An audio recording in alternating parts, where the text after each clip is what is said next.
Hello students, मेरा नाम बिट्टू तिवारी है और आप सभी का हमारे यूट्यूब चैनल पर स्वागत है। स्टूडेंट्स, यदि आप चैनल पर पहली बार आए हैं, चैनल को सब्सक्राइब कर दीजिए। वीडियो पसंद आए वीडियो को लाइक कर दीजिए, अपने फ्रेंड्स के साथ शेयर कर दीजिए। आज के इस वीडियो में हम डिस्कस करेंगे CSIR नेट जून 2023 पार्ट सी का क्वेश्चन है और ये क्वेश्चन आपका फंक्शनल का क्वेश्चन है, that means COV calculus of variation का क्वेश्चन है। इसको हम अच्छे तरीके से सोल्व करते हैं और जो नेक्स्ट आने वाले एग्जाम में, अगर आपने इस एग्जाम में इसको नहीं सोल्व किया है, नेक्स्ट एग्जाम में आप ट्राई जरूर कीजिएगा। ठीक है, क्वेश्चन इजी है बट यहाँ पे जो है क्वेश्चन को सर्च करना इंपॉर्टेंट होता है। क्वेश्चन को जब तक आप सर्च करना नहीं सीखेंगे तब तक आप एग्जाम को क्रैक नहीं कर पाएंगे। ठीक है, क्योंकि एग्जाम के अंदर क्या होता है कि एग्जाम के अंदर प्रेशर होता है और आप क्वेश्चन को सीन नहीं कर पाते हो कि कौन ईजी है कौन टफ है।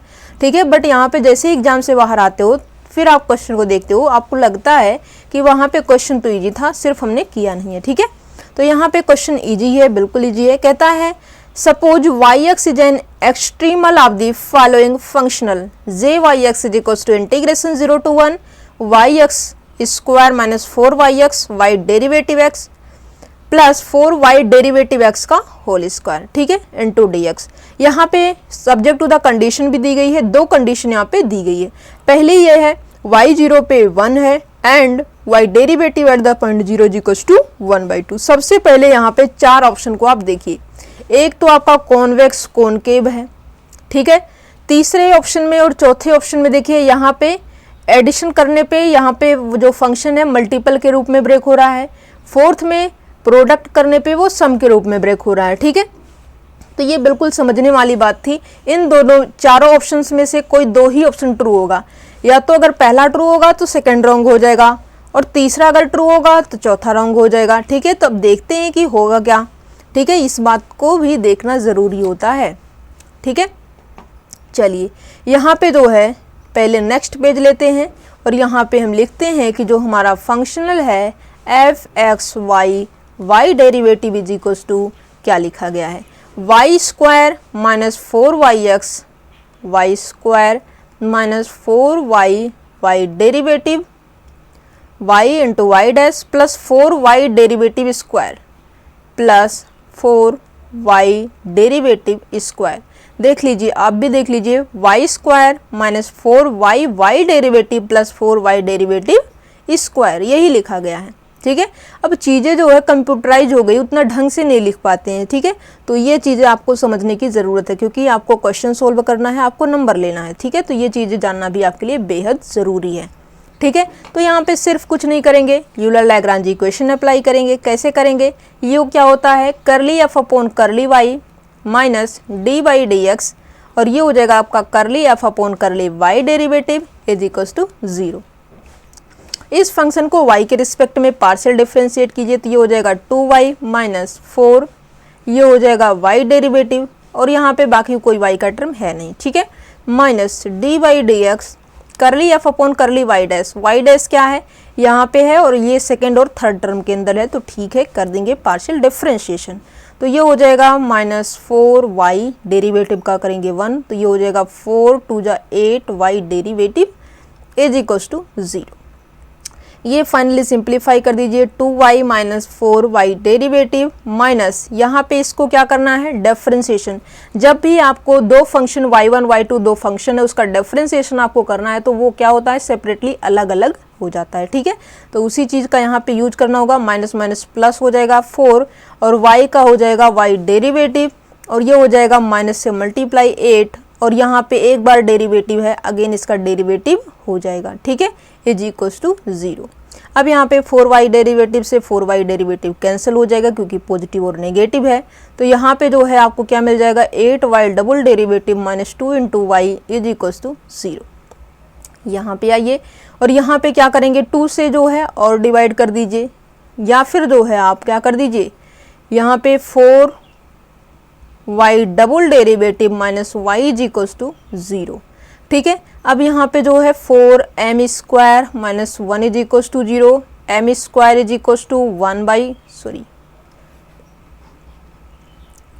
यहाँ पे आपका क्या हो जाएगा, यहाँ पे आपका हो जाएगा m square is equals to 1/4, m is equals to plus minus 1/2।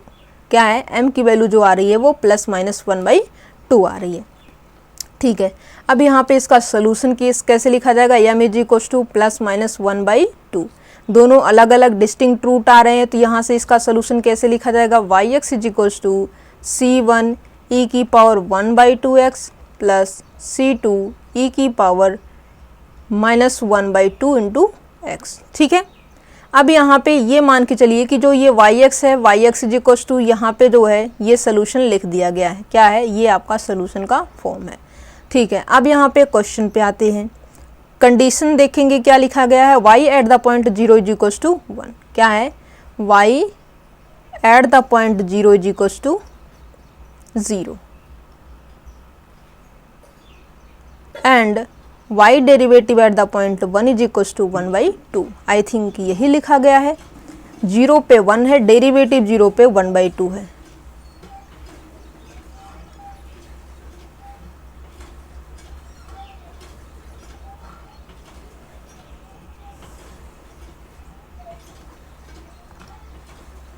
Derivative 0 पे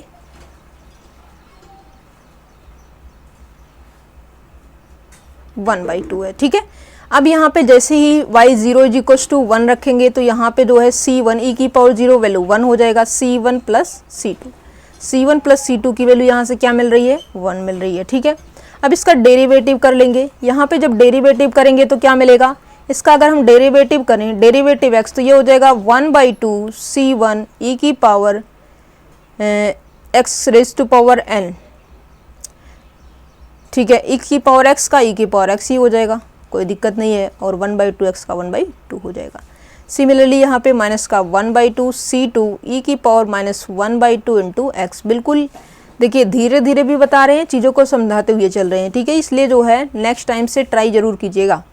ठीक है, डेरिवेटिव 0 पे रखना है, वैल्यू इसकी क्या आ रही है, 1/2, 0 रखनी है, तो ये हो जाएगा 1/2 c1 -1/2 इंटू c2। ठीक है, तो यहाँ से क्या हो जाएगा, c1 minus c2 is equal to 1। यहाँ से जो पहली कंडीशन आ रही है वो क्या आ रही है, वो ये आ रही है कि c1 plus c2 is equal to 1। Second condition आ रही है कि c1 minus c2 is equal to 1। इन दोनों को सोल्व करेंगे तो यहाँ से c1 minus c2 is equal to 1, दोनों को क्या कर लेते हैं, ऐड कर लेते हैं। ऐड करने से c2 खत्म हो जाएगा और ये हो जाएगा 2c1 इज इक्वल टू 2। यहाँ से c1 की वैल्यू क्या आ जाएगी, 1 आ जाएगी।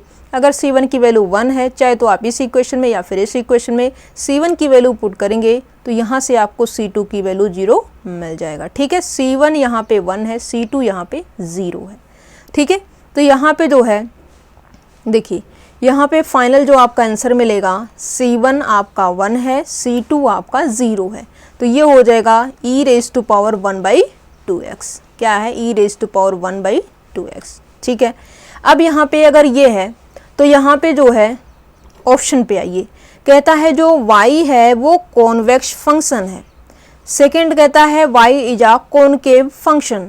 थर्ड कहता है दिस। पहले और दूसरे पे आइए, अगर यहाँ पे देखिए कोई फंक्शन, अगर मान लीजिए yx इज इक्वल टू, अगर आपको लिखा गया है c1 into y1 plus 1 minus c1 into, या फिर जो है c1 को हटाते हैं और लैम्डा लगाते हैं। ठीक है, ताकि आपकी जो डेफिनेशन होती है वो चीज़ें पता चल जाए। Lambda into y1 plus 1 minus lambda into y2। अगर कोई फंक्शन इस फॉर्म में लिखा गया है, प्लस यहाँ पे इनके कोफिशिएंटों को अगर हम ऐड करें तो कोफिशिएंट इसका जो है ऐड करेंगे, क्या मिलेगा, lambda plus 1 minus lambda is equal to 1।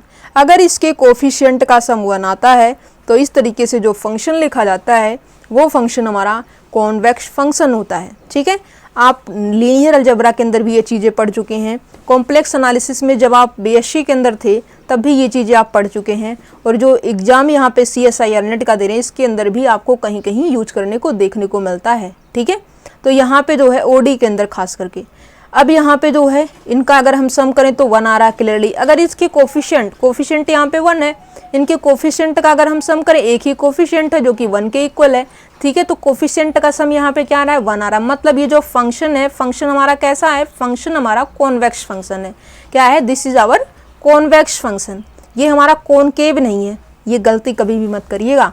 ये आपका कैसा फंक्शन है, कॉन्वेक्स है। तो इसका मतलब ऑप्शन ए ट्रू हो जाएगा, सेकंड रॉन्ग हो जाएगा। ठीक है, अब यहाँ पे x1 प्लस x2 करते हैं। क्या है, अगर हम यहाँ पे फंक्शन में क्या पुट करें x1 प्लस x2, तो ये क्या हो जाएगा, यहाँ पे जहाँ पे x है वहाँ पे आप x1 प्लस x2 रखिए, तो ये हो जाएगा e की पावर 1/2, x के प्लेस पे क्या हो जाता है x1 प्लस x2।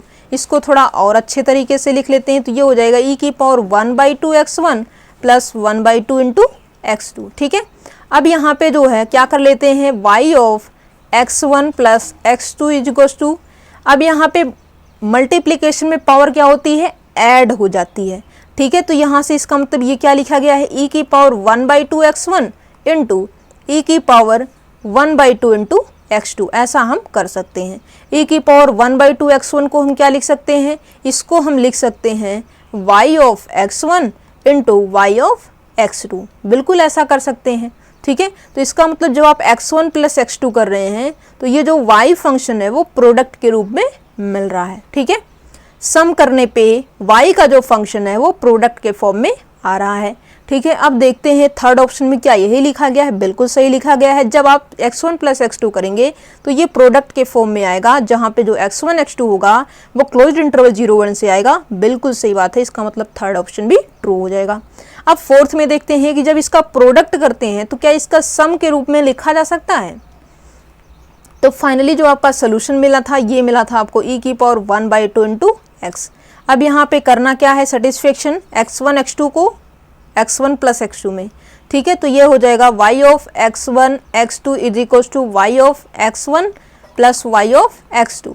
अब यहाँ पे आप ऐसा नहीं करना चाहते तो आप LHS ले लीजिए, LHS लेंगे तो ये हो जाएगा y x1 x2 प्रोडक्ट है, ये हो जाएगा e की पावर 1/2 x1 इंटू x2 हो जाएगा।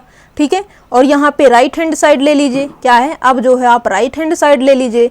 राइट हैंड साइड क्या हो जाएगा, y of x1 plus y of x2। अब y ऑफ x1 कर दीजिए e की power 1/2 into x1 plus e की पावर 1/2 इंटू x2। क्या ये चीज़ें और ये चीज़ें दोनों आपकी इक्वल है, नहीं इक्वल है, क्योंकि यहाँ पे जो है आप क्या कर सकते हैं, यहाँ पे 1/2 सिर्फ एक x1 x2 की प्रोडक्ट में है 1/2, ना कि सम है। मल्टीप्लिकेशन में पावर ऐड होती है। ठीक है, और सम में तो जो है आप कुछ नहीं कर पाएंगे इस तरीके से जब पावर होगी। तो यहाँ से इसका मतलब क्या हो गया, क्लियरली जो यहाँ पे लेफ्ट हैंड साइड है, क्लियरली जो लेफ्ट हैंड साइड है वो इक्वल नहीं है राइट हैंड साइड के। इसका मतलब फोर्थ जो ऑप्शन है ये भी हमारा इनकरेक्ट ऑप्शन है। ठीक है, तो फाइनली यहाँ पे जो हुआ ये हमारा ऑप्शन नंबर थर्ड और ऑप्शन नंबर फर्स्ट क्या हो चुका है, ट्रू ऑप्शन हो चुका है। ठीक है, आई होप ये चीज़ें आपको अच्छे तरीके से समझ में आई होंगी। अगर कोई भी इस क्वेश्चन से रिलेटेड आपके डाउट है तो आप जो है कमेंट सेक्शन में चैट कर सकते हैं। ओके, अगर कोई भी इस क्वेश्चन से रिलेटेड आपके डाउट्स है तो आप कमेंट सेक्शन के अंदर नोट डाउन कर दीजिए, वो नेक्स्ट वीडियो के अंदर हम उसको भी दूर करने की कोशिश करेंगे। ठीक है, तो यहाँ पे जो है बिल्कुल इजी क्वेश्चन आता है, आपको टेंशन लेने की ज़रूरत नहीं है। बस आपको क्या करना है, आपको इस तरीके के क्वेश्चन को पहले सर्च करना है, सर्च करके देखना है कि आपसे सोल्वेबल है या नहीं। अगर आपसे एग्जाम में सोल्वेबल नहीं है तो उस क्वेश्चन के ऊपर टाइम वेस्ट करने का कोई बेनिफिट नहीं है। आप उस क्वेश्चन के ऊपर टाइम भी वेस्ट मत कीजिए। ठीक है, जो क्वेश्चन इजी है उन्हीं क्वेश्चन को सॉल्व कीजिए, क्योंकि टाइम जो है आपके एग्जाम के अंदर मोस्ट इंपॉर्टेंट है। Okay, thank you so much. मिलेंगे नेक्स्ट वीडियो में नेक्स्ट जो है क्वेश्चन के साथ जून 2023 के। Okay, thank you so much, take care and bye bye.